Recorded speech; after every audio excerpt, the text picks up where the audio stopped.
Há um livro que foi organizado pelo pessoal da Unicamp, que se chama Lukács,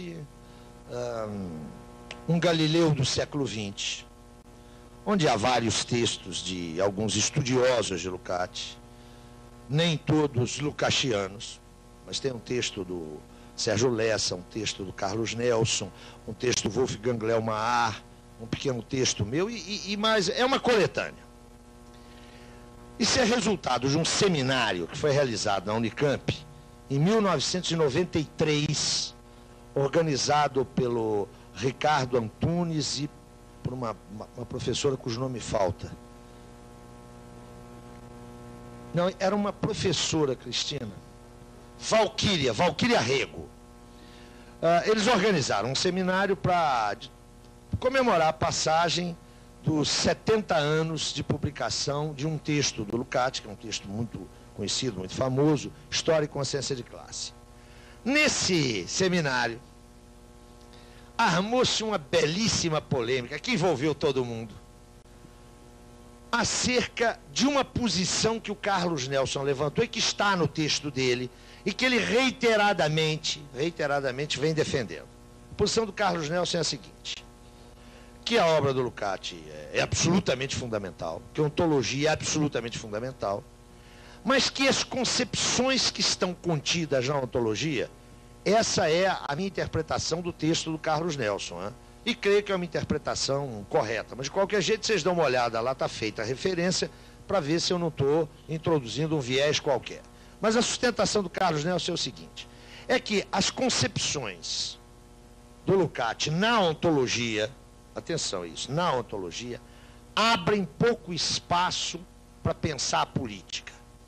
E que ele considera, Carlos Nelson, considera perfeitamente compatível pensar a dimensão política com fundamento na obra de Gramsci, sem que isso colida com a interpretação que ele faz do Lukács.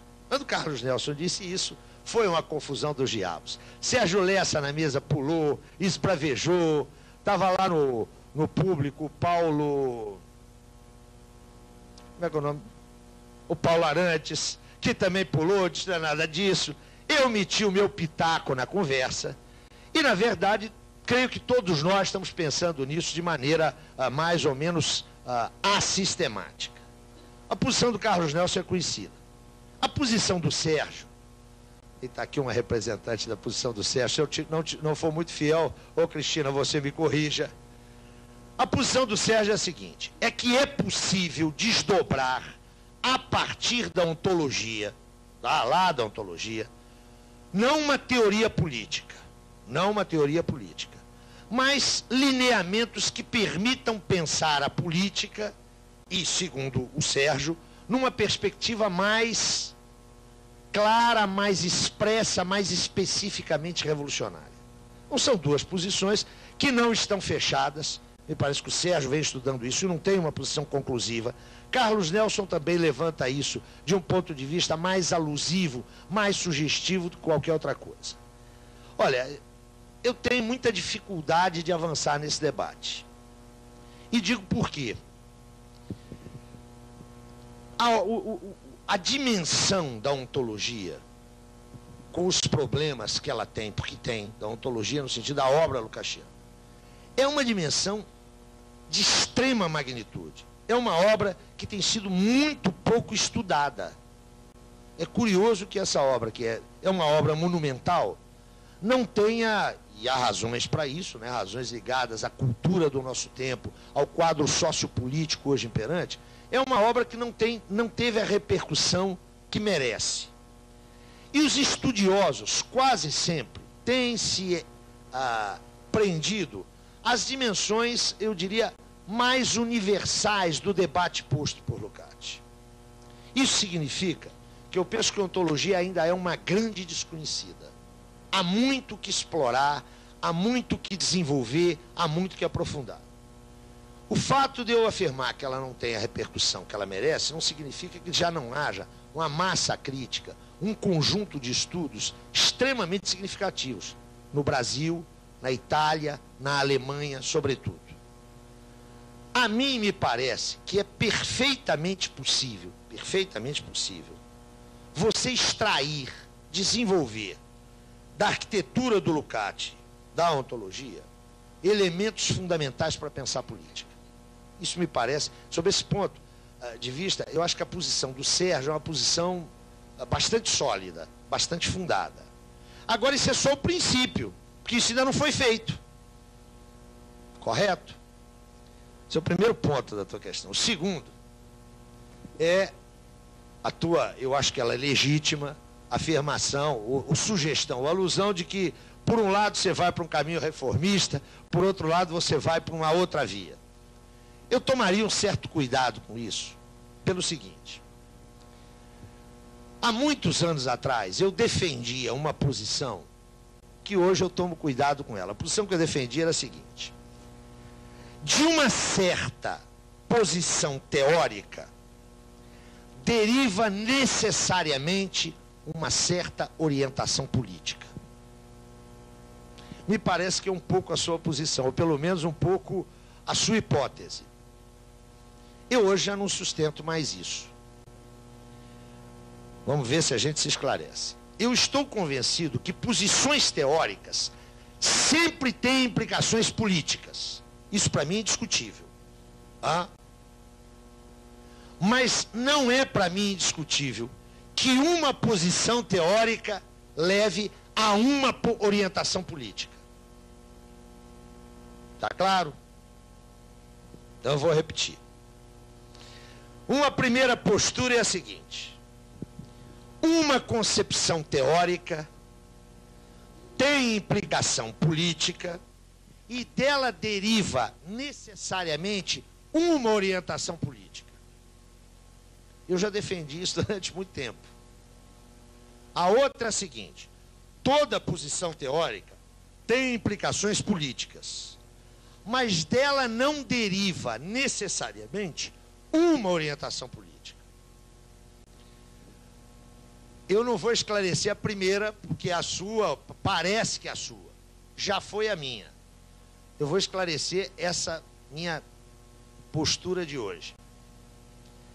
É casual que quando você olha para pensar só no campo da tradição marxista, mas isso vale também para a tradição liberal, hein? Atenção.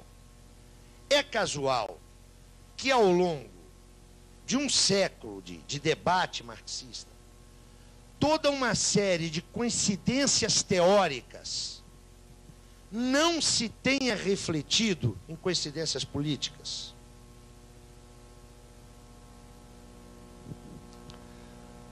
Ou o contrário.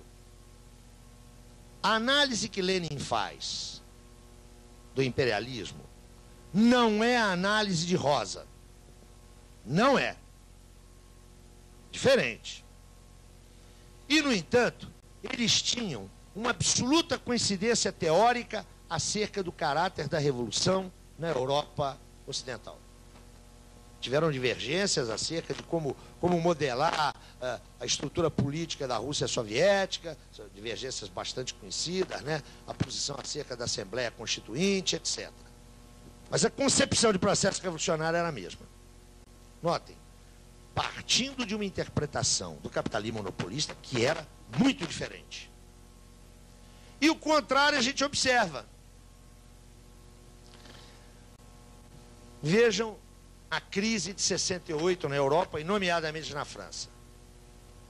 A análise da economia europeia na segunda metade dos anos 60 era a mesma no interior do Partido Comunista Francês e no interior do Partido Comunista Italiano. E as posições, as respectivas posições políticas foram bastante diferenciadas. O que eu quero dizer com isso é que, se no domínio da teoria o debate se dá em cima da pertinência das categorias envolvidas, da coerência da argumentação invocada e das implicações para a articulação teórica como um todo, sistemática, no campo da ação política, o sistema de mediações que perpassa a intervenção política a escolha de objetivos estratégicos, a opção por determinados meios de intervenção, esse sistema de mediações é muito mais complicado, muito mais cheio de determinações, de conjuntura, que a mim me impedem de dizer que uma posição teórica implica em uma posição política. Vocês acham isso muito complicado?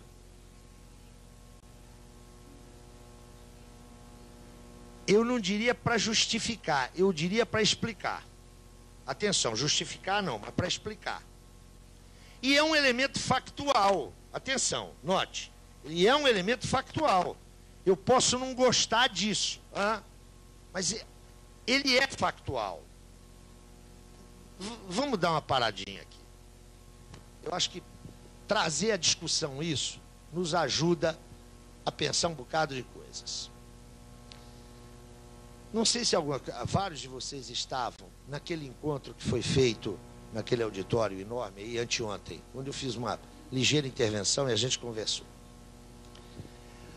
Alguém perguntava ali, chegou uma pergunta à mesa, que eu passei muito por alto por ela. Você sabe que num debate massivo como aquele, o tratamento é tratamento à machadada, não tem jeito de ser diferente. Alguém perguntava sobre o papel dos intelectuais hoje. Eu fiz lá uma consideração muito rápida e toquei para diante. Aproveitei para soltar umas farpazinhas, né, que são tarefa de ofício, mas não avancei nisso. Dei uma olhada na configuração hoje política dos intelectuais. A gente pode começar pelo Brasil, mas isso não se restringe só ao Brasil, não, por favor, hein? Atenção, não se restringe só ao Brasil. Vocês observaram um deslocamento na segunda metade dos anos 80, da segunda metade dos anos 80 para diante, e fortíssimo nos anos 90, de certas preocupações interventivas das ciências sociais. Ninguém mais fala em socialismo, ninguém mais fala em revolução, ninguém mais fala em exploração, ninguém mais fala em classe social. Hoje a discussão é democracia, cidadania, ampliação participativa, negociação. É evidente que há aí, de um ponto de vista objetivo, uma enorme capitulação dos intelectuais. Há uma rendição dos intelectuais. Se a gente fosse trabalhar com exemplos paradigmáticos, nós íamos sair daqui hoje absolutamente desolados e desconsolados, não é? É célebre, eu não sei se é verdade, ele nega, mas é célebre a afirmação atribuída a Fernando Henrique, saindo da Fiesp, dizendo o seguinte: esqueçam o que eu escrevi. Eu não sei se isso é verdade, mas se não é vero, é bene trovato. Por quê? Porque isso se aplica para 99% dos intelectuais que vocês conhecem. É só pegar o que os caras escreveram, disseram e pronunciaram há 15 anos atrás ou há 10 anos e olhar o que eles estão fazendo hoje. Estou cansado de conhecer hoje intelectual pós-moderno que há 10 anos atrás argumentava longamente para o caráter mistificador da pós-modernidade. Eu posso atribuir isso a quê? Há aí um juízo moral a ser feito?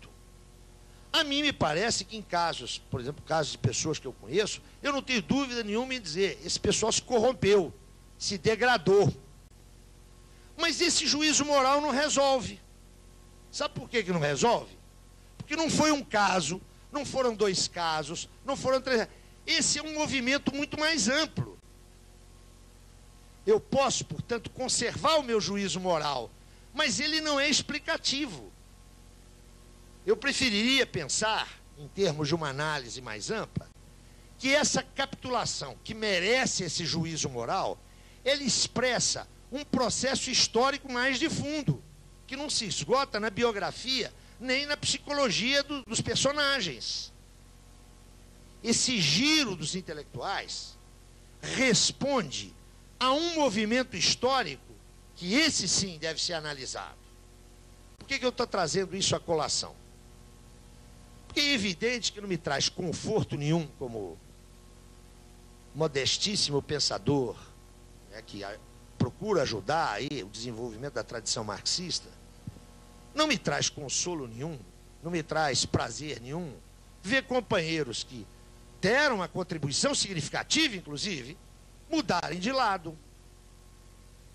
Entretanto, eu só posso entender isso se eu saltar do juízo moral, da explicação psicológica individualizada, para um quadro maior. Eu acho que esses companheiros estão sinalizando um processo de fundo que eu tenho que entender. Agora, o que é mais curioso? O que é mais curioso é que alguns desses companheiros, quando a gente vai para o debate mais direto, continuam sustentando suas análises anteriores. Eles continuam sustentando isso. E continuam sustentando até com coerência e com competência teórica. O que me leva, mais uma vez, a dizer que é um fenômeno da vida. É factual. Eu posso gostar ou não gostar, mas eu não posso estabelecer uma relação direta, ou se vocês quiserem, uma relação causal entre análise teórica e uma orientação política. Mas nota, isso é um terreno um bocado escorregadio. Eu estou dando aqui rigorosamente uma opinião. Mas eu chamaria a tua atenção para trabalhar isso com um certo cuidado, que é a segunda parte da tua segunda questão. Oi. Oi?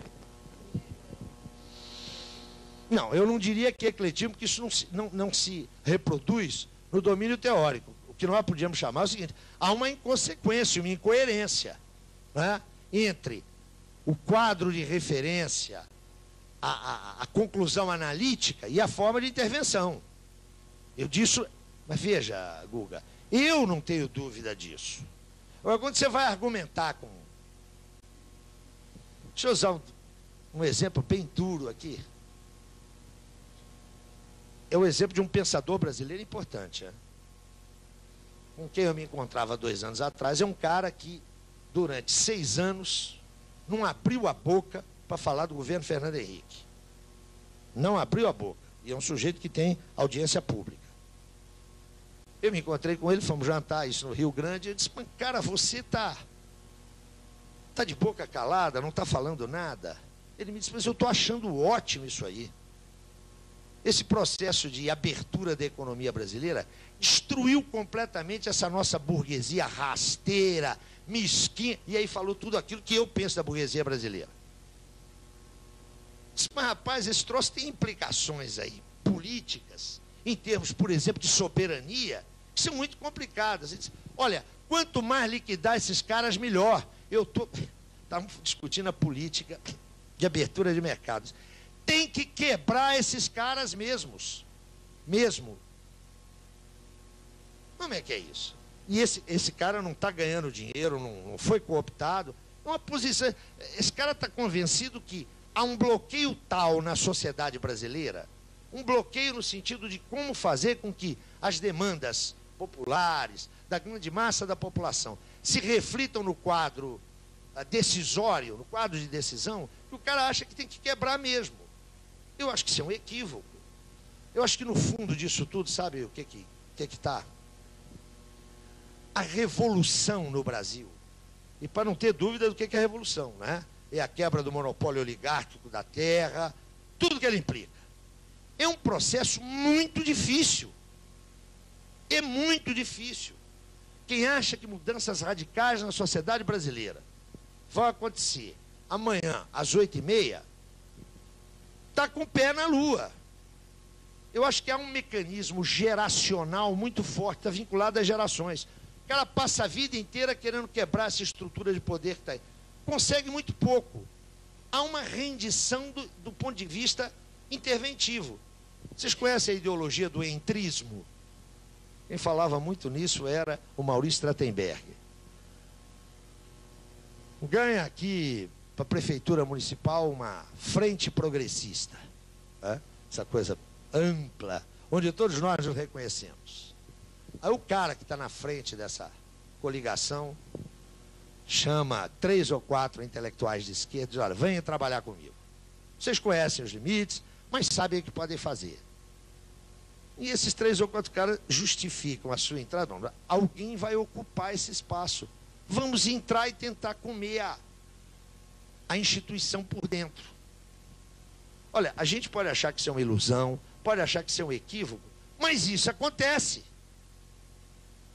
Eu não estou justificando, por favor. Não se trata de uma postura justificativa. Mas eu tenho que entender quais são os mecanismos que levam a isso. Não pode ser só o mecanismo do mau caratismo.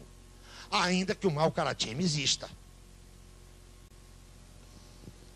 Marx é, no século XIX, fora das fileiras do movimento revolucionário, muito pouco conhecido. Ao contrário de uma certa mitologia marxista, Marx é muito pouco conhecido.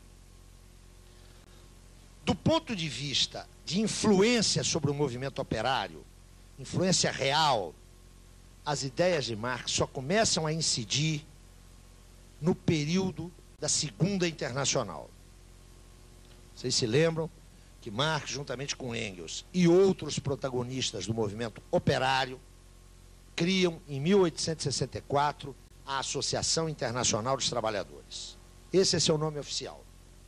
A AIT, Associação Internacional dos Trabalhadores, que vai ser dissolvida pelo próprio Marx na década de 70, logo depois da derrota da Comuna Parisiense. Em 1889, na comemoração do primeiro centenário da Revolução Francesa, dirigentes socialistas e operários criam a Internacional Socialista. Esse é seu nome oficial, Internacional Socialista, que existe até hoje, não é? De uma maneira... Imaginem que fazem parte da Internacional Socialista hoje Felipe Gonçalves, Mário Soares, Leonel Brizola, o PT, todo mundo está hoje na Internacional Socialista. Mas a Internacional Socialista, criada em 89, vai ser conhecida posteriormente como Segunda Internacional.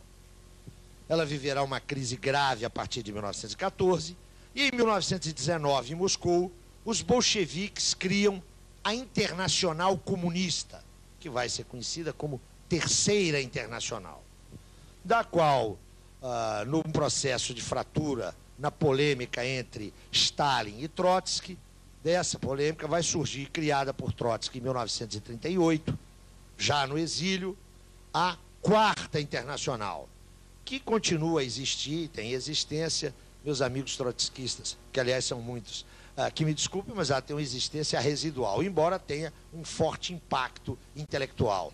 Pensem que figuras como Mandel, o maior economista marxista da segunda metade do século XX, sempre esteve ligado à Quarta Internacional.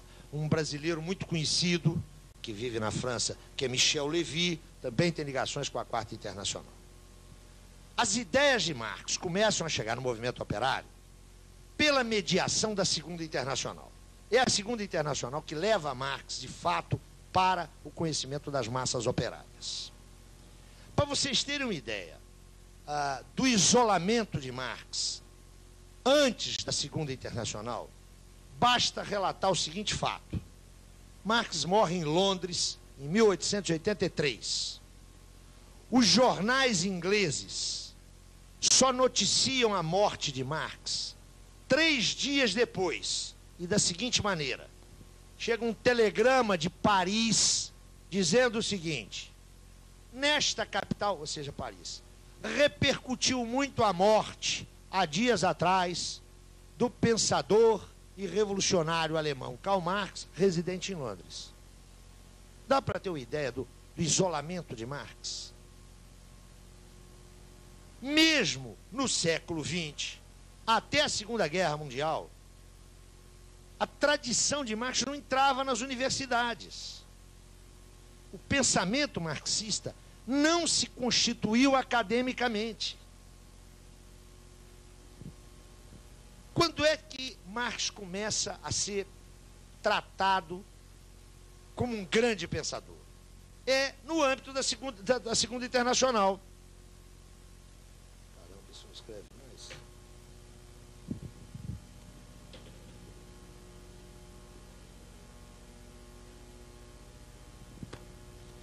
É a partir da criação da Segunda Internacional que a figura, o vulto e a influência de Marx se agrandam.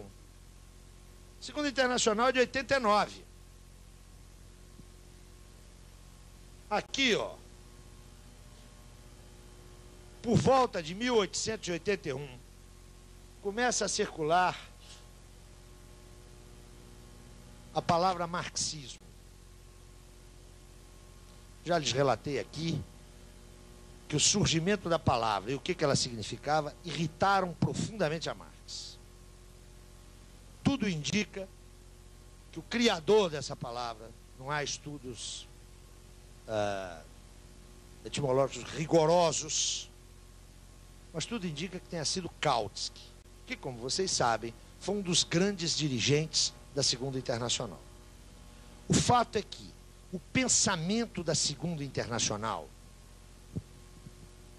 que não era um pensamento único, havia divergências no interior da Segunda Internacional, mas havia um núcleo temático, havia um núcleo de ideias dominante na Segunda Internacional.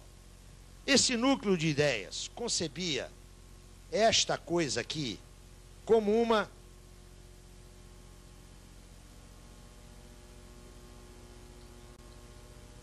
concepção de mundo. Aquilo que os alemães chamam de Weltanschauung. Marx teria criado uma concepção de mundo. E uma concepção de mundo constituída de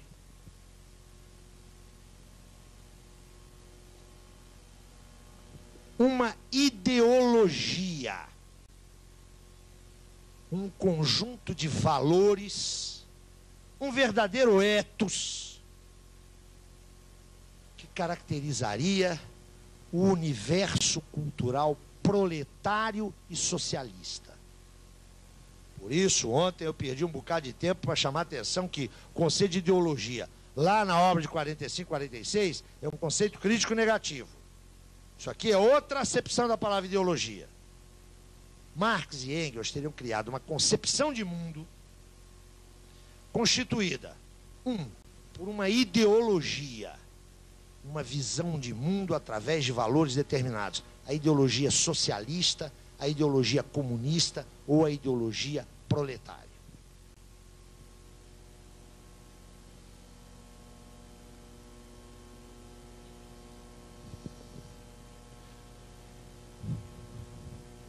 Conjunto de valores, de fins, de objetivos, que demandaria uma prática política para a sua realização.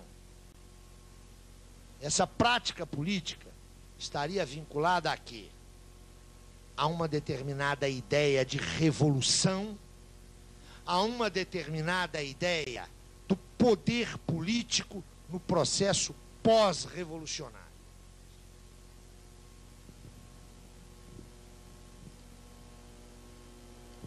Mas, sobretudo, essa concepção de mundo estaria assentada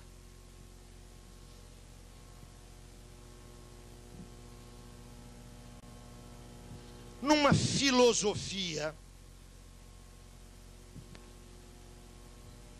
cuja suma seria o materialismo dialético. O materialismo dialético seria uma espécie de fundamento filosófico geral para aquela ideologia, para aquela prática política. O materialismo dialético seria uma espécie de ontologia geral. Os princípios do materialismo dialético seriam a chave para a compreensão do ser, não é do ser social, hein? Do ser em todos os tempos.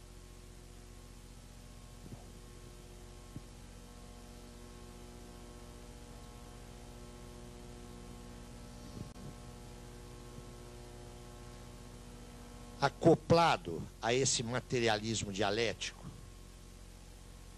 estaria o materialismo histórico, que seria a aplicação dos princípios do materialismo dialético ao ser social, à história, à sociedade.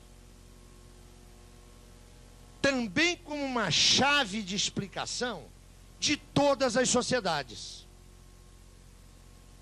Vou entender a Grécia Antiga? Vou recorrer ao arsenal do materialismo histórico. Vou entender a China contemporânea?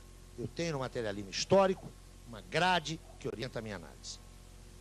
Notem, pensa-se aqui o marxismo como um sistema de saber. Então, em Marx haveria uma teoria econômica, haveria uma teoria política, uma teoria sociológica e por aí afora. Essa concepção teórica da Segunda Internacional é, até hoje, a concepção dominante nas áreas onde o marxismo se faz sentir com força. E mais um gancho aí para a tua primeira pergunta. Os marxistas formados no âmbito da Segunda Internacional rompem com ela politicamente. Vão criar a Terceira Internacional. Quem são esses marxistas? Lenin. Lenin é um típico marxista da Segunda Internacional. No âmbito da prática política, Lenin rompe com a Segunda Internacional. Basta pensar na polêmica dele com Kautsky. Mas a Terceira Internacional não rompe com a tradição da Segunda no domínio teórico. Não rompe. Rompe no domínio político. No domínio teórico não rompe. Essa tradição até hoje é uma tradição dominante. Só para vocês terem uma ideia. Eu olho muito a literatura didática dos núcleos que existem aí pelo Brasil inteiro. Aqui em Pernambuco com certeza existe. Eu estou atento sobretudo ao que se passa em São Paulo e no Rio Grande do Sul. Dos núcleos que fazem formação política. Formação política no âmbito sindical, no âmbito rural. Se vocês olharem essa literatura, é rigorosamente isso aqui. Rigorosamente isso aqui, não tem modificação nenhuma. O que está embutido aqui? O que está contido nessa visão? Que a partir da obra de Marx se constituiu um sistema de saber que me permite, a partir dele, a compreensão de todas as formações históricas.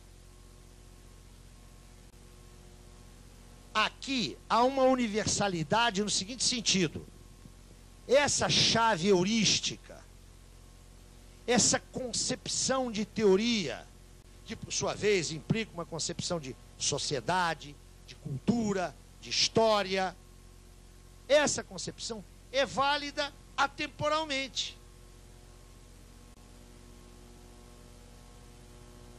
Pessoalmente, e aqui não há espaço para a gente debater isso, mas eu estou convencido que isso é um gravíssimo equívoco. Eu estou convencido que isso é um grave equívoco. Contra essa constituição que faz da obra de Marx uma suma quase teológica, é a chave explicativa para tudo em todos os tempos, a interpretação com a qual eu estou orientando essas nossas conversas, que é aquela que é a minha, e que, se fosse necessário, a gente podia debater longamente, mas infelizmente não cabe aqui. É só para sinalizar a resposta à tua formulação. Eu penso a obra de Marx de uma maneira diferente.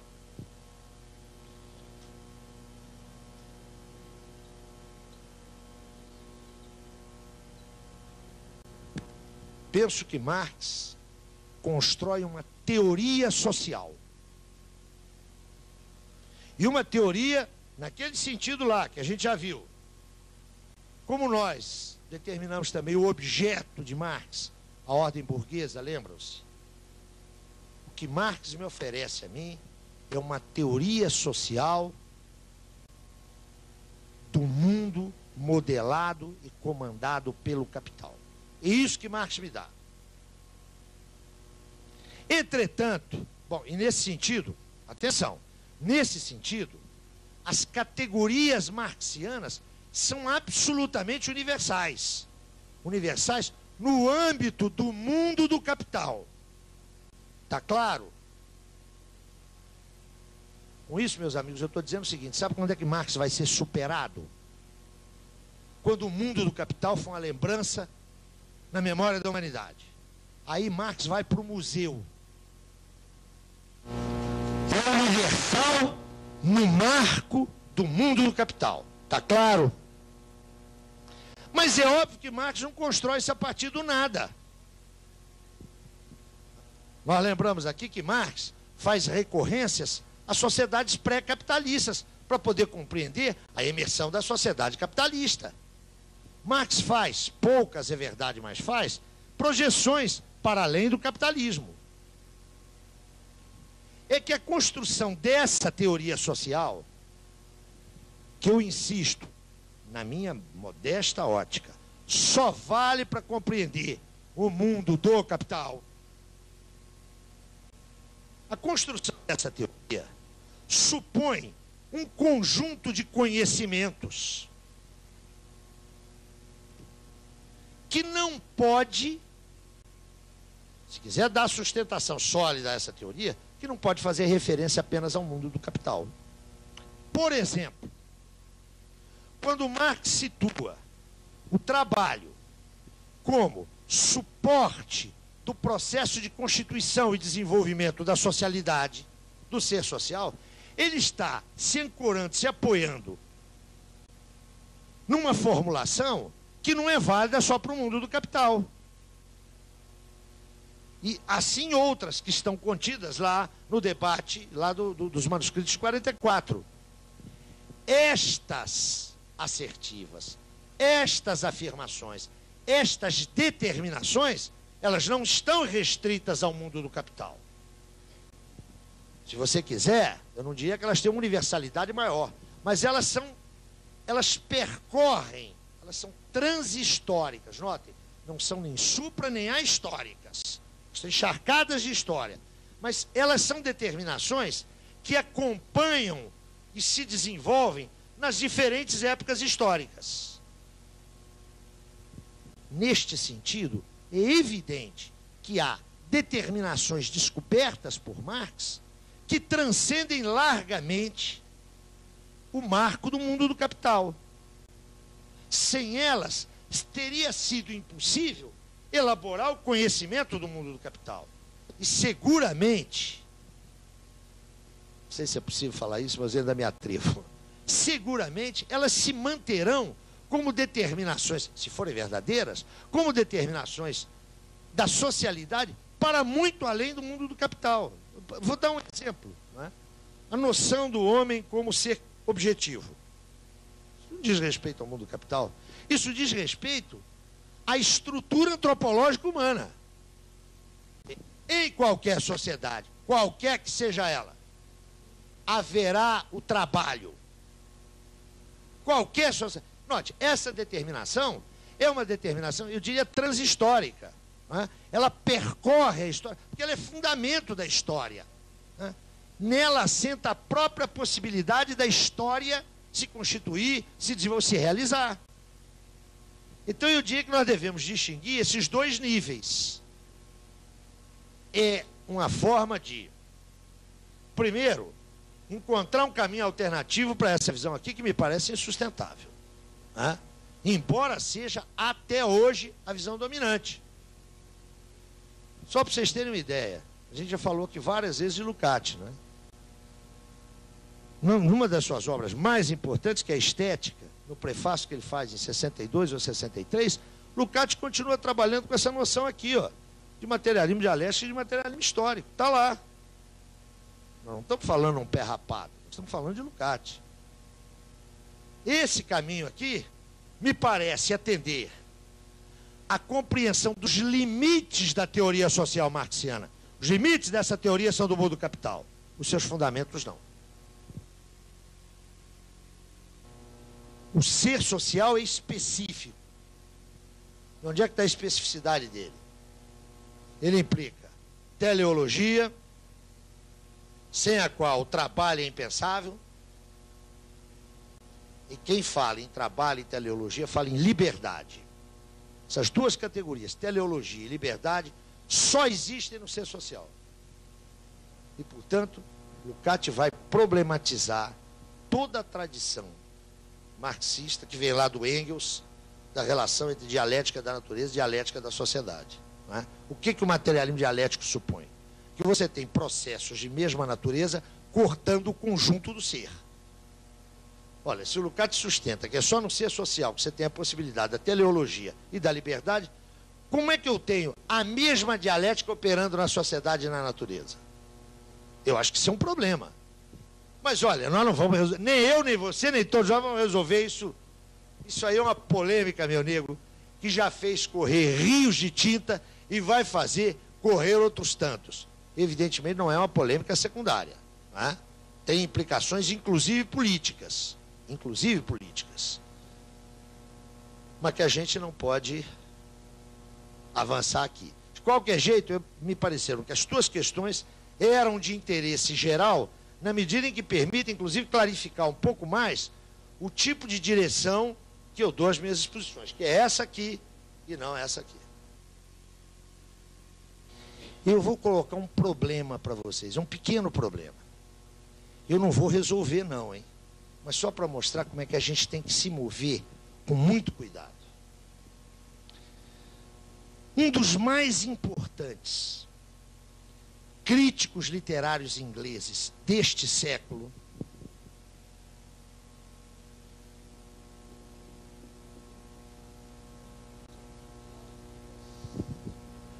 George Thompson, não é parente do E.P. Thompson, né? George Thompson, um dos maiores críticos literários deste século na Inglaterra, já falecido. Esse fulano era um marxista de carteirinha, hein? Um marxista de fazer gosto. Ele se pôs a estudar a tragédia grega. E ele produziu alguns estudos que são considerados estudos clássicos sobre a dramaturgia grega. E os produziu ali, ó, pensando a luta de classe, todas aquelas coisas. Eu li Thompson e aprendi muito.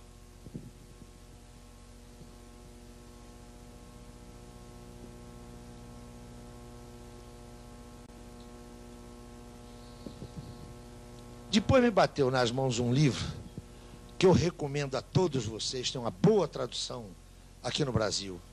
Um livro chamado Paideia, alguém já conhece, falou aí atrás. Paideia, os ideais da cultura grega. De um alemão que se exilou nos Estados Unidos no período do fascismo, Werner Jaeger.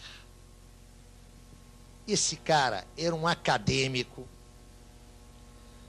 Marx, para ele, era uma remotíssima referência. E ele fez o seu estudo lázinho, minucioso, sem considerar a luta de classe, sem considerar todo o elenco dessas categorias que abrem o conhecimento da história lá da Grécia. Eu quero dizer para vocês o seguinte: quem quiser conhecer a Grécia e a tragédia grega, deve ler o Werner Jaeger. Thompson é um crítico fino, sensível, qualificado, mas eu pessoalmente estou convencido que ele transferiu para uma forma societal que não tem nada que ver com a elaboração dessas categorias que a gente mencionou aqui, e ele teve um resultado resultado de pesquisa muito pobre. Não é porque ele era menos inteligente ou menos preparado. Não é uma questão de talento de um ou de outro. É só para chamar a atenção que a gente tem que tomar muito cuidado para trabalhar com elementos analíticos, grades conceituais, sem levar em conta as especificidades históricas. Entenderam o que eu quero dizer aqui? Nem sempre aquele cara que detém um conhecimento teórico-metodológico, que, em princípio, é mais abrangente, vai nos dar conta da riqueza de um objeto. Isso sempre me impressionou muito. E por que um cara que não tem nenhuma relação com o marxismo consegue apreender a riqueza, o movimento da cultura grega melhor que o marxista? Não pode ser uma questão de inteligência, mais qualificado ou menos. Até porque Thomson era um grande crítico. Me parece que se a gente não tiver muito cuidado com o trato teórico-metodológico e não referenciá-lo a um objeto, a gente pode cometer alguns equívocos. Vai um pouco no sentido da observação que você fazia, tem que tomar um certo cuidado com isso. Olha, eu digo para vocês uma coisa. Para mim é indiscutível, que a parcela maior da história da humanidade se deu dinamizada através das lutas de classe. Mas até aí é muito pouco, é preciso saber como é que isso se dá. Esses mecanismos não podem ser os mesmos em sociedades de estruturas tão diferentes. Se a gente começa a fazer disso a norma para explicar a aorta, calos e calosidades, o câncer no esôfago, a gente acaba por pasteurizar a história e perder aquilo que é o essencial, que não é a sua continuidade, é a sua diferencialidade.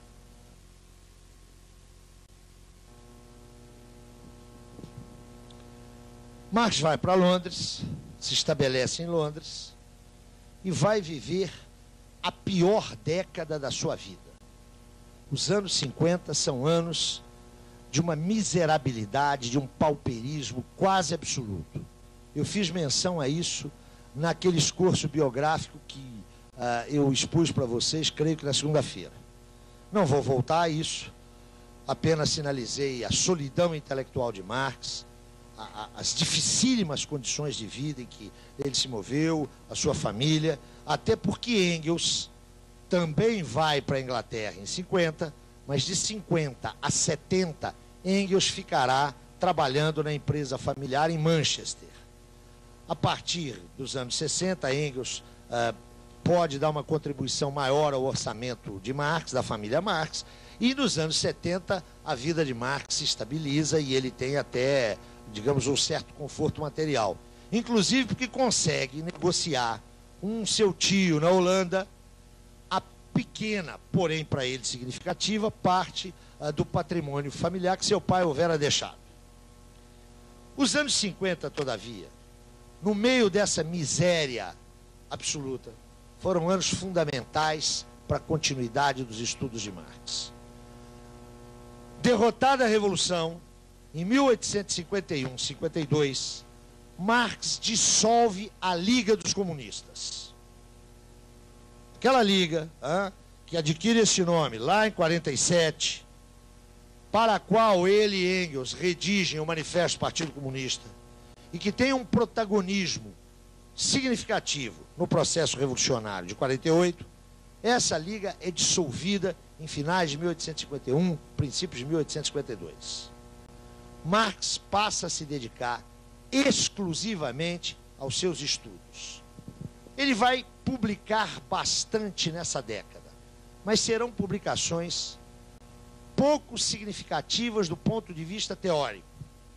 Serão matérias para jornais.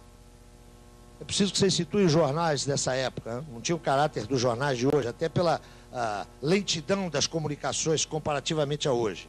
Os jornais eram muito mais formativos do que informativos. Marx vai escrever para jornais do continente europeu, vai escrever para jornais americanos, vai se informar muito de política internacional, e de todos os textos que ele vai publicar nesse período, um merece um destaque especial.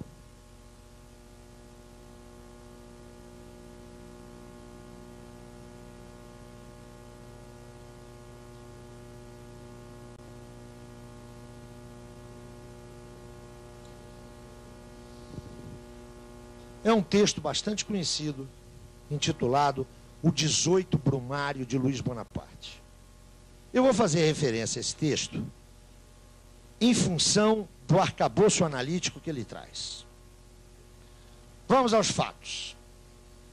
Com a Revolução de 48, cai a monarquia francesa. Em seguida, o governo provisório organiza um processo político-eleitoral. Elege-se um presidente da República. O presidente da República eleito é um descendente direto de Napoleão Bonaparte. É Luiz Napoleão. Figura extremamente... como é que eu vou dizer? Configuração de Luiz Bonaparte seria aquilo que hoje, modernamente, nós chamaríamos de um escroque. Vocês conhecem a palavra? Escroque usa, não, né? Um vigarista, um mistificador, um quadrilheiro. É isso que esse fulano era. Fulano chega ao poder por via eleitoral na sequência do fracasso da Revolução de 48. Se elege presidente. E em dezembro de 1851, gostaria que vocês prestassem atenção na cronologia, porque ela é importante. Em dezembro de 51, salvo erro, a 2 de dezembro, ele, invocando um preceito constitucional, decreta o estado de sítio. Suspende as garantias individuais. E inicia um processo, inclusive com a utilização de corpos francos, ou seja, de aparatos paramilitares, um processo de intimidação, de terrorismo sobre lideranças populares. O estado de sítio teria duração de 1 ano, até dezembro de 52. Um jornal americano pede a Marx uma análise do evento de dezembro de 51. Ou seja, os olhos do mundo estavam postos na França, que fora cenário da irrupção revolucionária, da queda do Império, da constituição de uma república, e pedem a Marx que faça uma matéria, uma reportagem para jornal, acerca da decretação do estado de sítio. Marx escreve entre dezembro de 51 e janeiro de 52. É muito importante situar essa cronologia. Ou seja, Marx escreve na sequência imediata da decretação de estado de sítio, nos 2 primeiros meses. Prepara o seu texto e envia com o título de O 18 Brumário de Luiz Bonaparte. Daqui a pouco eu volto ao texto. Ao longo do ano de 52, quando o texto de Marx já estava escrito, prossegue o processo de quase que de terrorismo estatal comandado por Luiz Bonaparte. E quando, em dezembro de 52, cessaria o estado de sítio, Bonaparte restaura a monarquia, se põe como imperador da França, num ciclo que durará cerca de 20 anos. É com Luiz Napoleão que a França vai atravessar a década de 50 e a década de 60. Ele só vai cair quando da derrota frente à agressão prussiana em 1869. A derrota, como vocês sabem, precipita a Comuna de Paris em 70, que é aquilo que Marx chamou de a primeira tentativa de um governo operário, de uma ditadura do proletariado, que Marx então caracteriza como o assalto ao céu. Cai aí o Império Francês e instaura-se uma república que vai ficar conhecida como Terceira República. Por que Terceira República? A primeira foi a Jacobina. A segunda foi aquela que durou de 48 a 51. A Terceira República, que se inicia em 1870, vai durar até a invasão alemã em 1940. A República, que advém da libertação em 44, 45, é a Quarta República, que, como vocês sabem, vai desaparecer sob um golpe de Estado em 58, em maio de 58, do general de Gaulle, que cria a Quinta República. Quem acha que golpe de Estado só acontece nas repúblicas bananeiras está enganado. Na França, em 58, houve um. Né? Quem acha que eleição fraudada é só na Bolívia, dá uma olhadinha ali para o nosso irmão do Norte, o grande irmão do Norte, há menos de 2 anos atrás. Bom, Marx está lá em Paris, está lá em Londres, e está com os olhos postos em Paris. E ele escreve o que é uma reportagem para jornal. Hein? O 18 Brumário de Luiz Bonaparte, estudado hoje nas universidades, especialmente nos cursos de Sociologia e de Teoria Política, é um texto que Marx escreveu para jornal. Por que ele pôs esse título, o 18 Brumário de Luiz Bonaparte?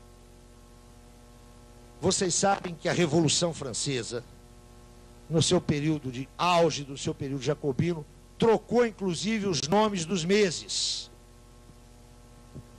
Marx vai fazer um paralelo entre a restauração imperial de Bonaparte, desse Bonaparte anão, desse Bonaparte o pequeno, com a restauração imperial lá de 1804, do grande Napoleão.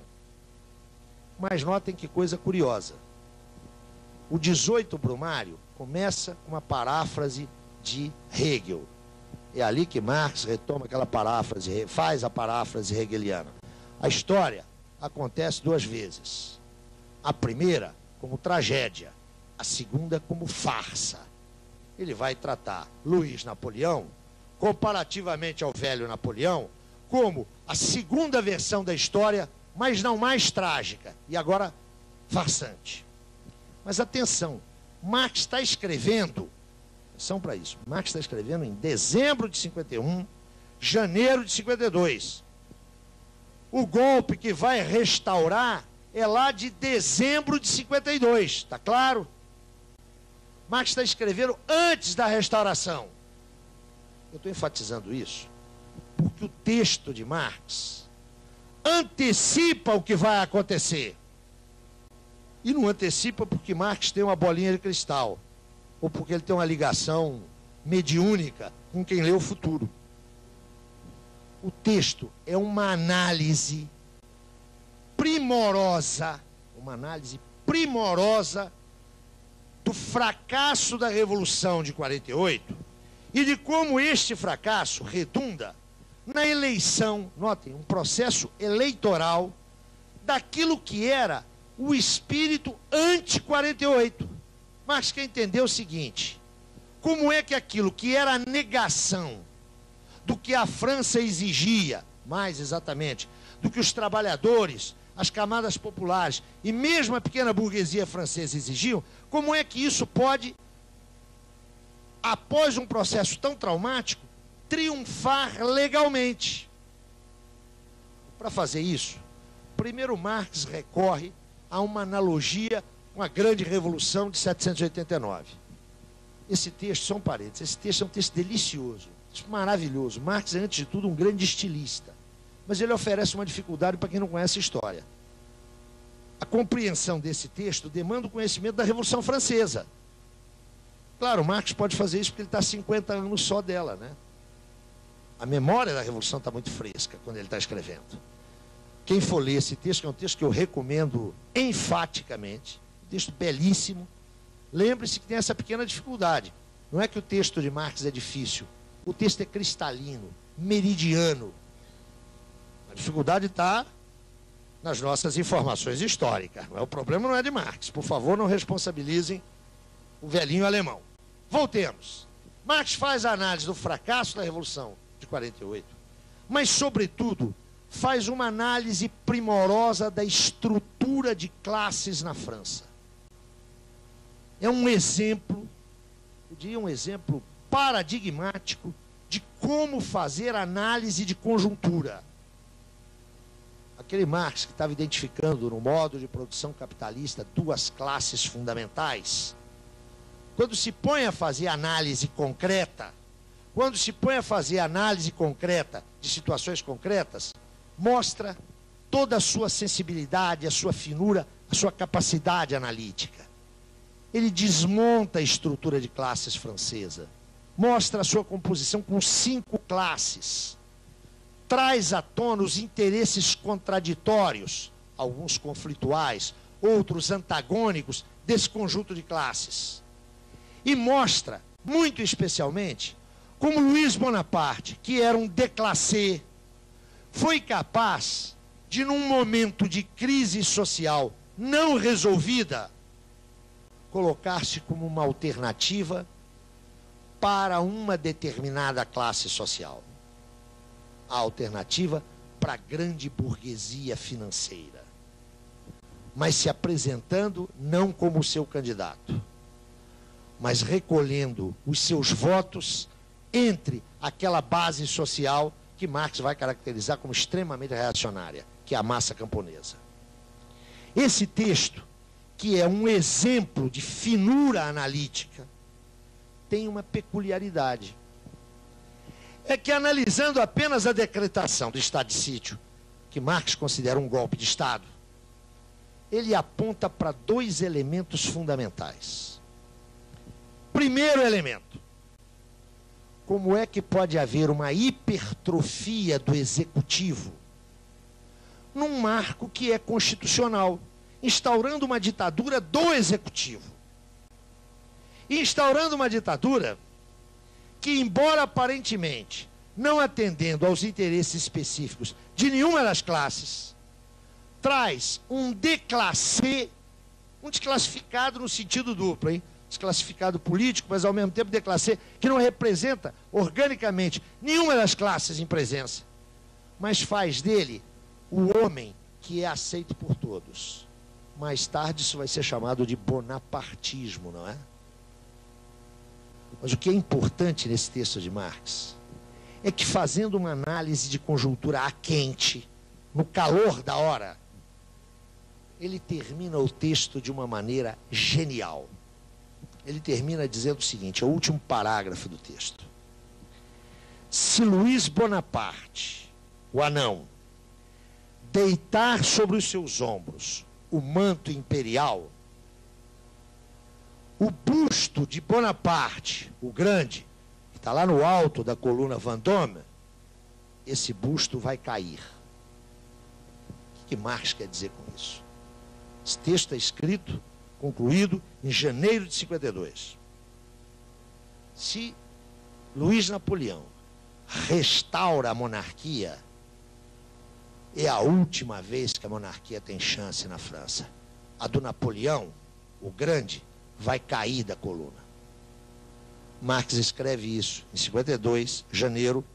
Em dezembro, Luiz Napoleão lança sobre os seus ombros a capa, o manto imperial, e foi a última aventura monárquica na França. Que Marx teve essa capacidade de antecipação, essa capacidade de previsão genial. Ele não tinha nenhum dote especial, não tinha nenhuma vinculação com a lei, né? Já foi dito aqui que este cidadão era um ateu impenitente. Eu estou mencionando esse texto porque essa possibilidade de previsão que está, eu vou voltar a isso depois, exemplarmente, emblematicamente contida nesse texto, é apenas a expressão de um fato. Marx foi capaz de apreender as principais tendências que estavam em confronto naquele processo e de antecipar o seu desfecho, de antecipá-lo no plano teórico. Foi a correção da sua análise que lhe permitiu essa genial antecipação. E essa correção está ligada a quê? Está ligada ao acúmulo a que ele já se alçara do ponto de vista do conhecimento das leis. Leis.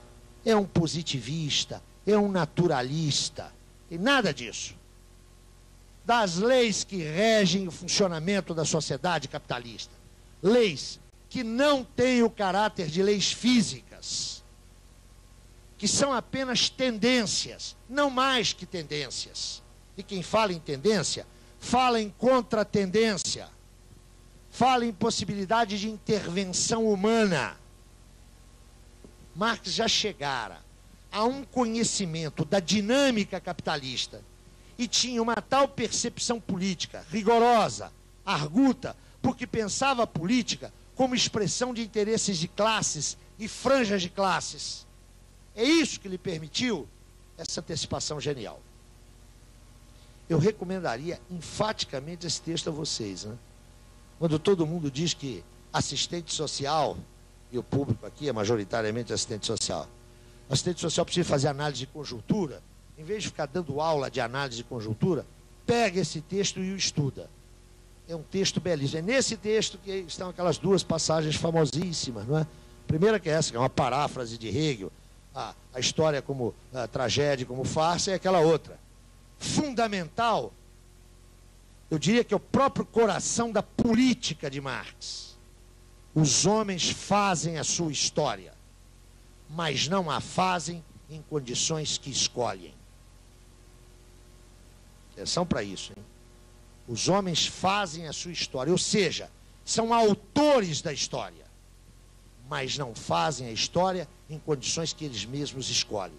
Portanto, eles são também, simultaneamente, atores da história. Autores e atores. Esse texto é um texto brilhante. É o texto que eu diria mais significativo de Marx nesse período. Por quê? Porque Marx está estudando. Os 6 primeiros anos de Marx na Inglaterra são anos de estudo intensivo. São anos em que Marx está pesquisando, está se informando, está revisando suas ideias. Até que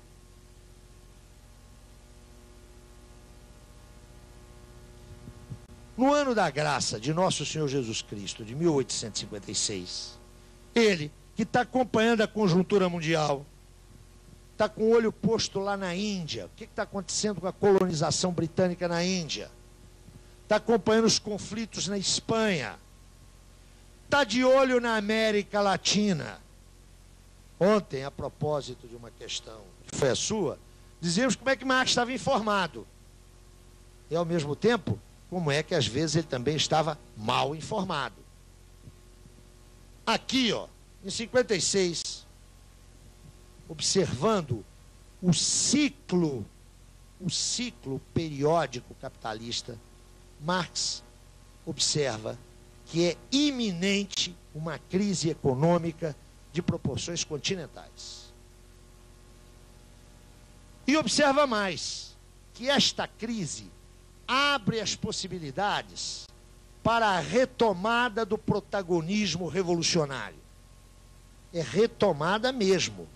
A derrota de 48 estava fresquinha.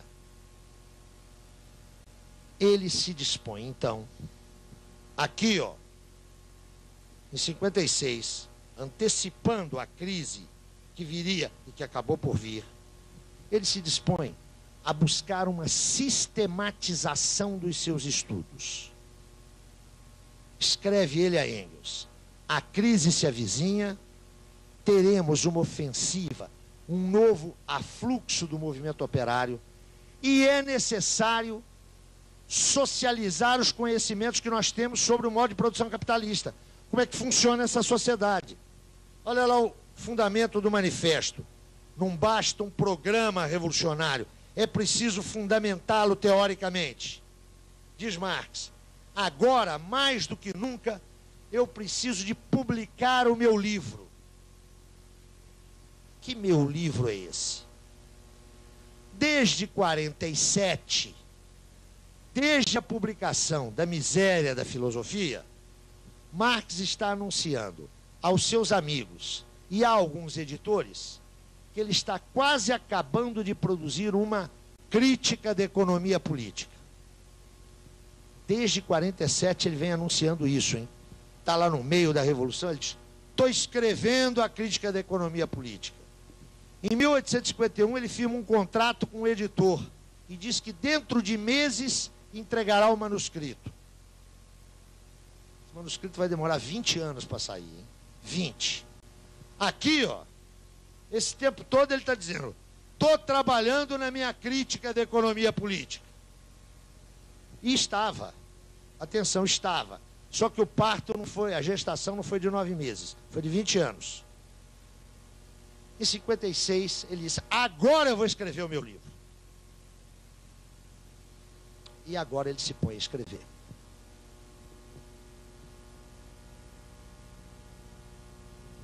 De meados de 1857 a finais de 1858, durante 3 semestres, Marx trabalha febril e intensivamente. Esse é um momento de pico, é um momento álgido, é um momento de clímax da sua produtividade intelectual. O resultado desse trabalho intensivo é um enorme manuscrito. Já contei a história dele aqui lá no princípio. É um enorme manuscrito. Foi publicado pela primeira vez entre 1939 e 41, numa edição precária por razões filológicas, e de fato só foi publicado numa edição confiável em 1954. Esse manuscrito não tinha título. Os editores colocaram o seguinte título: Elementos fundamentais para a crítica da economia política. Rascunho, porque é rascunho mesmo. Marx deixou esboçado um grande manuscrito, que ele não preparou para publicação, portanto ficou conhecido como rascunho. Repito o título: Elementos fundamentais para a crítica da economia política, rascunho, 1857, 1858. Por que tem esse título tão grande dado pelos editores? Porque outros rascunhos foram produzidos, lembram-se? 61, 63, 63, 65. Em alemão, esse enorme título tem como primeira palavra Grundrisse, que é a forma como esse texto é conhecido e apresentado nas bibliografias. Os famosos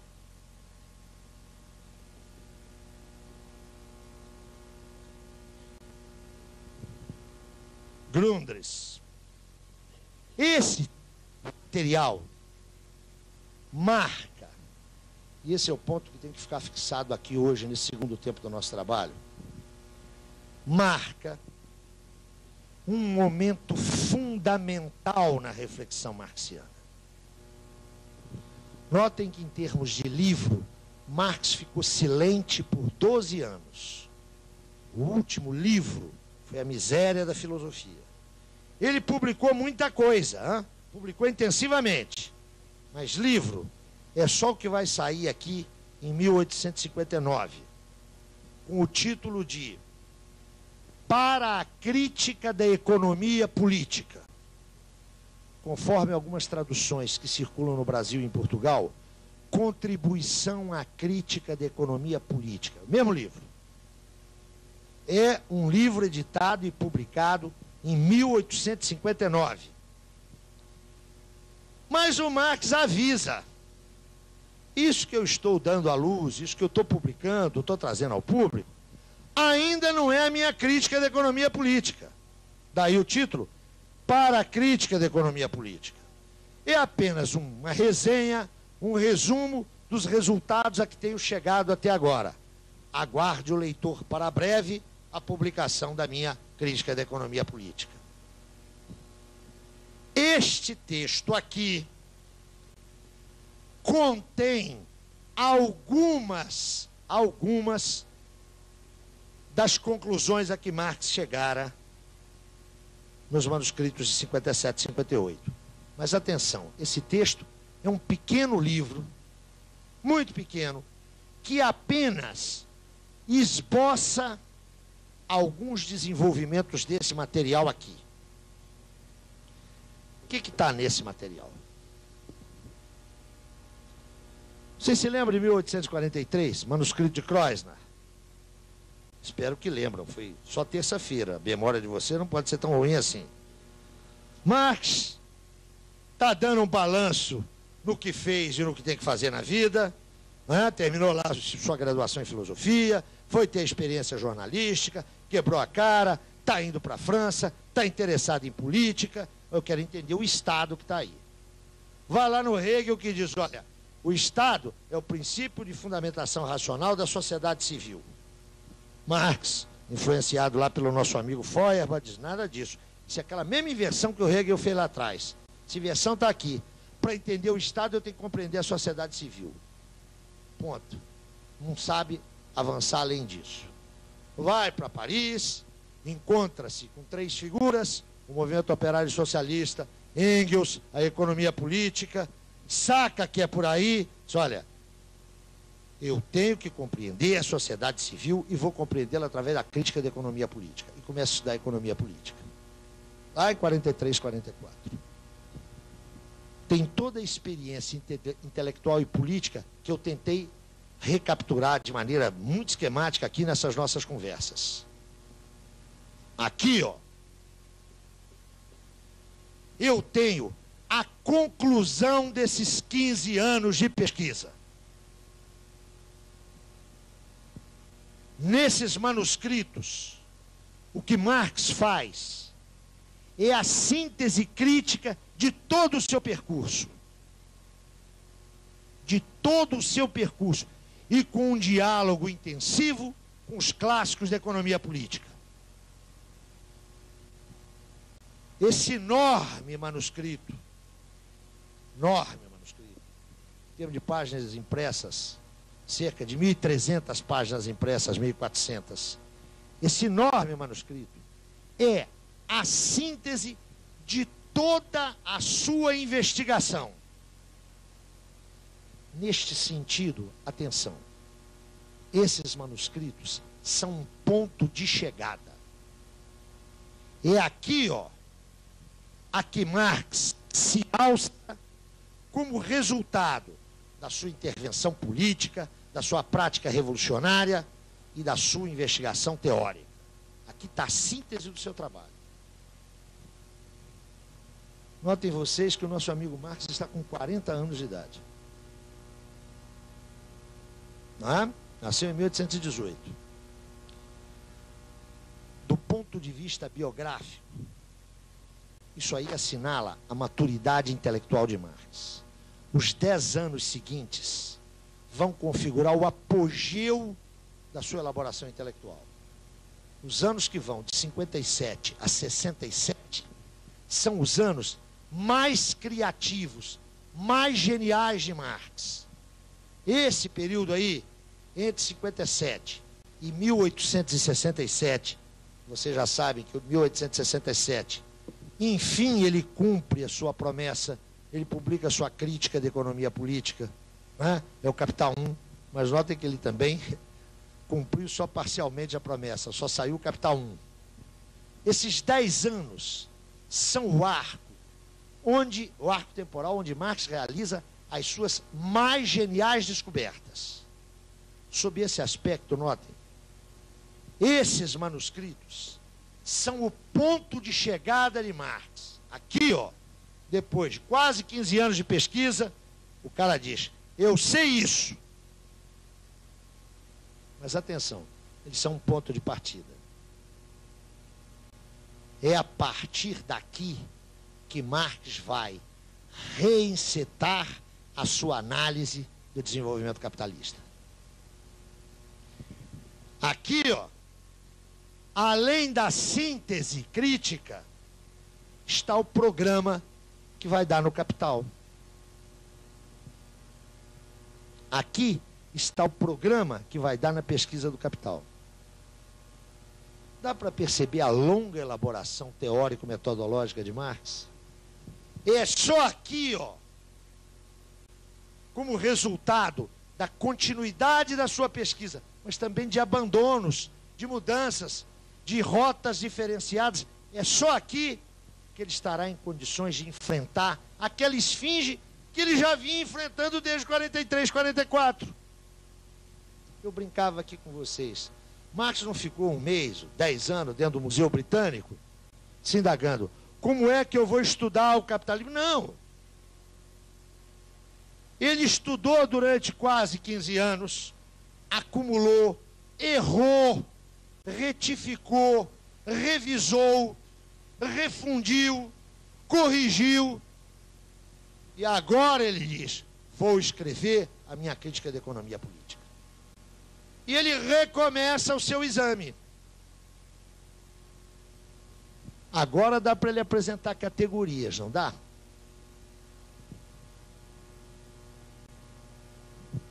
Como é que funciona o nosso doutorado? O nosso não, o doutorado de todo mundo. Você apresenta um projetinho, né? Título, justificativa, problematização.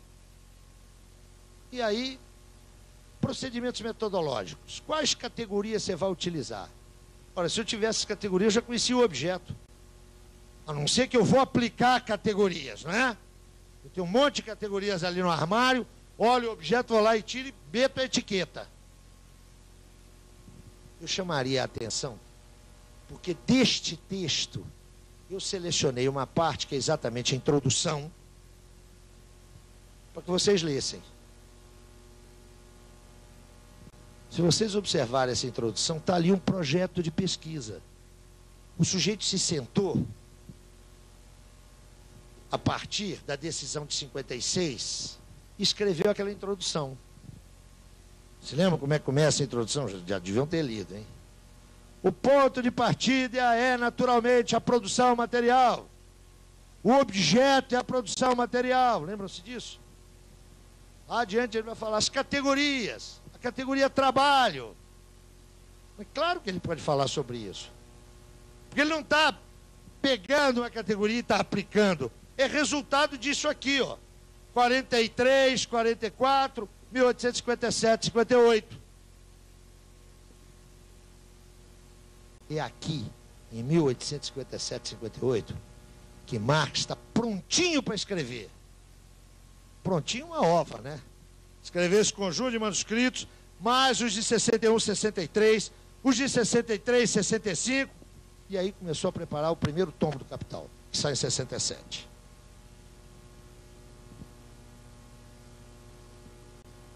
A vida inteira, é isso mesmo, alguém falou aí. Marx não foi o trabalhador intelectual que nós somos, né? Não diria nós, mas a maioria dos professores da universidade. Você produz um projeto a cada 2 anos, não é? Muda de objeto com uma facilidade, depende daquilo que estão financiando, não é isso? Você produz 700 relatórios ao longo da vida acadêmica e leva-os todos para sua tumba, ou seja, para o vale comum do nada. Aqui, ó, é obra de uma vida. Isso não vale só para Marx, não, né?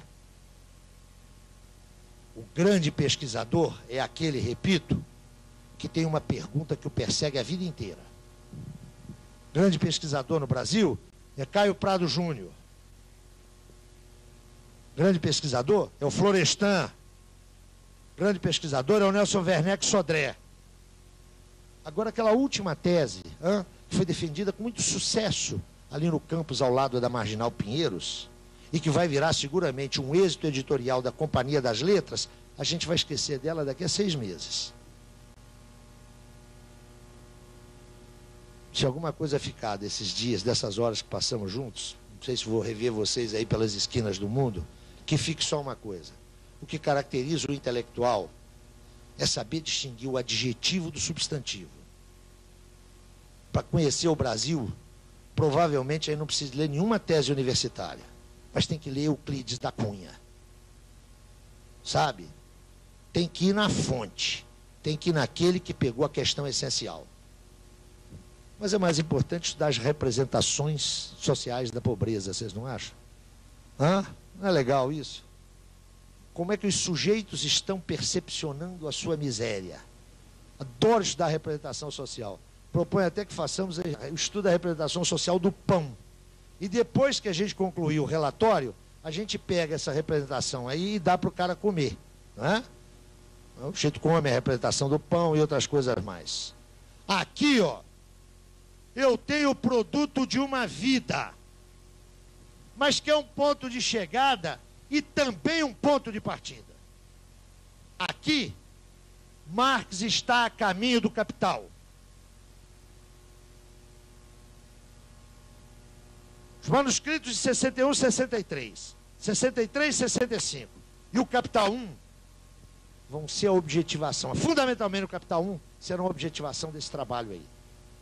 Mas é evidente que o Capital 1 não refrata toda essa riqueza. Esse material seria utilizado como material de pesquisa por Marx para depois. Aqui estão as aquisições teórico-metodológicas definitivas de Marx. O Capital vai apresentar outras, mais avançadas, mais sofisticadas. Entretanto, é a partir daqui que Marx estabelece a sua relação metodológica com seu objeto. É aqui, nesse texto, logo na abertura, e por isso eu sugiro a leitura dessa introdução, que Marx vai fazer as suas conclusivas observações teórico-metodológicas. Isso significa que nesse conjunto textual eu tenho o suporte a partir do qual Marx enceta a sua análise da ordem burguesa. E é por isso que o nosso curso, essa sequência de 5 comícios, vai se deter aqui, porque é isso aqui que nos permite ver como Marx tratou o seu objeto. Antes de prosseguir, de entrar nessa estrutura aí, 2 observações fundamentais.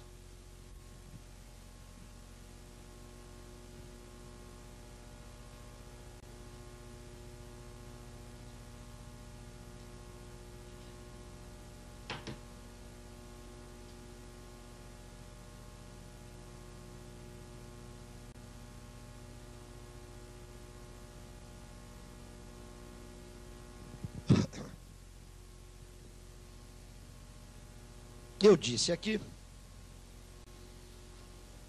e já tematizei isso rapidamente, vou voltar a isso, já com mais materiais para a gente pensar, com o acúmulo que já temos desses 2 ou 3 dias. Eu disse aqui há pouco que nos manuscritos de 57 e 58 há uma enorme riqueza que não se refrata inteiramente no Capital. Mencionei os manuscritos de 61, 63, 63 e 65. 67, Marx publica Capital 1. É evidente que o Capital 1 só é possível a partir desse conjunto de manuscritos. Mas o Capital 1 não é esse conjunto de manuscritos. Esses manuscritos não são o rascunho do Capital. E por quê? Porque Marx sempre teve muita clareza acerca de uma distinção formal entre método de investigação e método de exposição.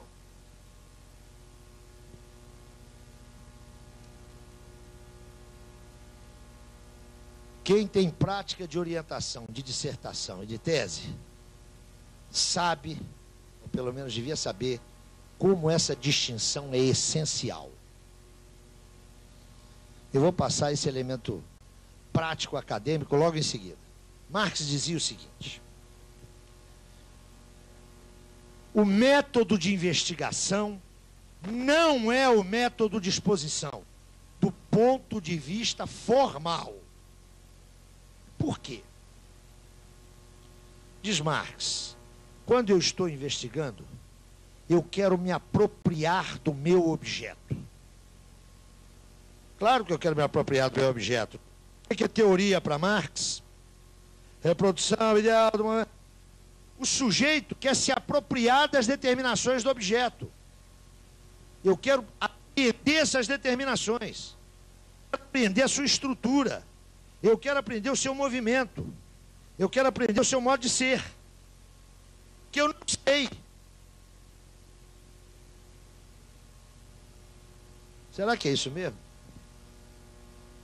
Claro, não é? Quando é que eu me ponho a fazer pesquisa? Quando é que eu me ponho a fazer investigação? Em circunstâncias muito precisas, não é? Primeira circunstância. Eu considero que um fenômeno ou um processo é novo. Não há massa crítica em relação a ele. Ele é ignorado. Me ponho a investigá-lo. Primeira hipótese. Segunda hipótese. Há processos que já são conhecidos, mas a massa crítica em relação a eles me parece insuficiente. O conhecimento existente não dá conta deles. Então, eu quero investigar para reduzir essa distância entre o conhecimento e o processo. Ou terceira hipótese. A massa crítica em relação a um fenômeno ou processo me parece não insuficiente, mas me parece falsa, errônea, equivocada. Então eu vou investigar para corrigi-la. Só se investiga nessas três condições. Isso é verdade? Não, não é. Isso é verdade em termos de produção de conhecimento. Mas nós já vimos aqui que ninguém nasce pesquisador. Qualifica-se um pesquisador, forma-se um pesquisador. O que são as nossas monografias de fim de curso? Eu já dei uma pancada aqui no orientador que diz que o menino que está no 10º, 12º, 13º período está produzindo conhecimento. Está produzindo conhecimento coisa nenhuma. Raramente isso acontece. Ele está reproduzindo conhecimento. Mas isso é importante. Ele tem que aprender a fazer isso. As nossas dissertações de mestrado são elementos de formação de pesquisador.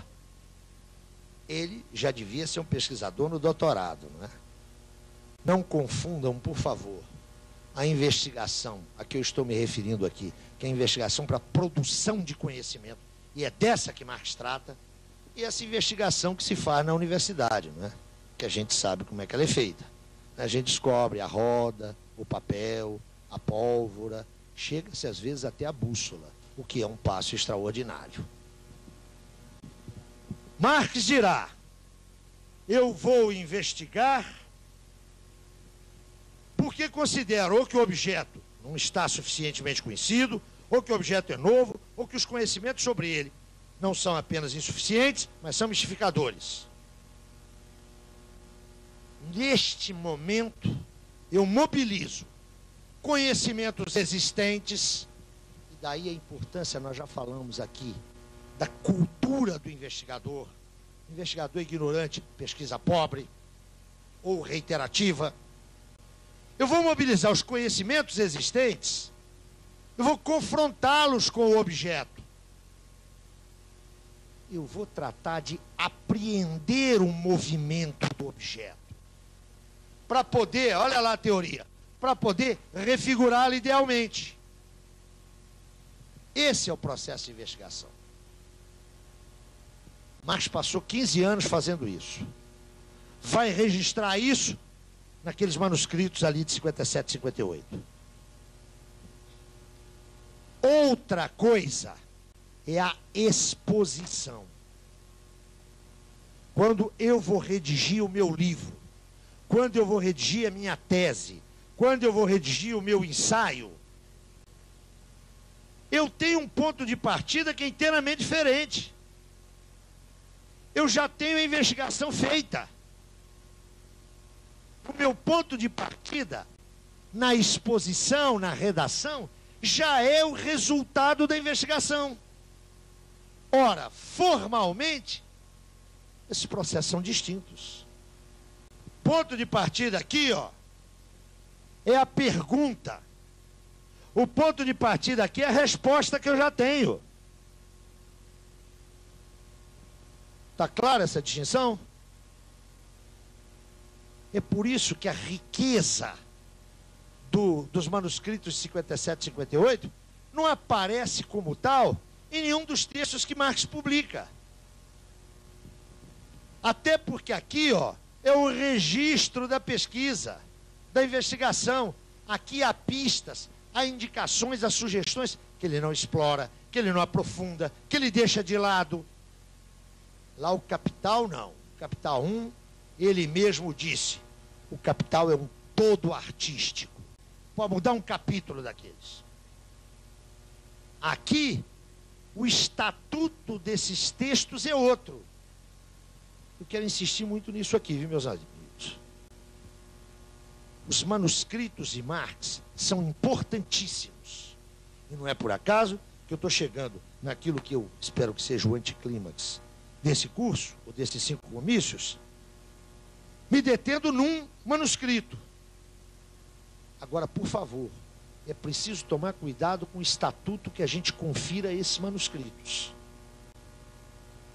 Os inéditos de Marx são de 2 naturezas. Aqueles materiais que ele não redigiu para publicação, é o caso desse aqui, é o caso dos textos de 44, e aqueles que ele redigiu para publicação e por algum motivo não editou. Foi redigida para publicação a ideologia alemã.